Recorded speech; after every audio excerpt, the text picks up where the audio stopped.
নমস্কার, আমি দিব্যেন্দু। আজ আমি আপনাদের দেখাবো স্যামসাংয়ের একদম নিউলি লঞ্চ একটা প্রোডাক্ট, যার নাম স্যামসাং গ্যালাক্সি S26 আলট্রা। এই ফোনটার একটা দারুণ ফিচারটার নাম হচ্ছে প্রাইভেসি ডিসপ্লে। তো প্রাইভেসি ডিসপ্লেতে কি আছে চলুন দেখাই। স্যামসাংয়ের S26 আলট্রাতে প্রাইভেসি ডিসপ্লের একটা দারুণ ফিচার দেওয়া আছে।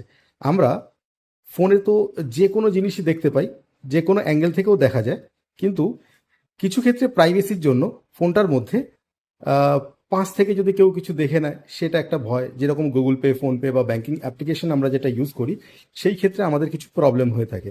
তো চলুন কিভাবে প্রাইভেসিটা প্রোটেক্ট করবেন বা এই ফোনটায় কি ফিচার এমন দেওয়া আছে যেখানে আমি আমার প্রাইভেসিটাকে প্রোটেক্ট করতে পারবো সেটা দেখাই। দেখুন, আমরা সামনে থেকে ক্লিয়ার সব দেখতে পাচ্ছি। যদি আমি এই ফোনটার প্রাইভেসিটা অন করে দিই, নোটিফিকেশন প্যানেলটা নামালে ঠিক তার নিচে প্রাইভেসি ডিসপ্লে বলে অপশন আছে।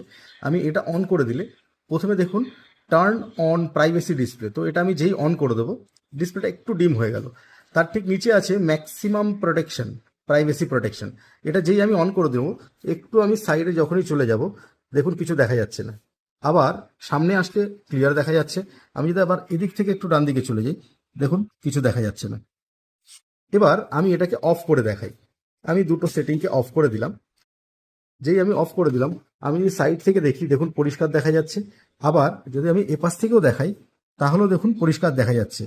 আমি এতটা কর্নারে চলে গেলাম, তাও ক্লিয়ার দেখা যাচ্ছে। আবার দেখাই, যদি আমি প্রাইভেসিটাকে অন করে দিই, আমি যখনই সাইডে যাব, আবার যখন অপর দিকে এই সাইডে যাব, দেখুন কিছু দেখা যাচ্ছে না। তো দারুণ না এই ফিচারটা? কাল আমি আপনাদের আবার একটা নতুন ফিচার দেখাবো, তো স্টে টিউন। তো কেমন লাগলো স্যামসাং গ্যালাক্সি S26 আলট্রার এই প্রাইভেসি প্রোটেকশনটা? নিশ্চয়ই জানাবেন কমেন্টে।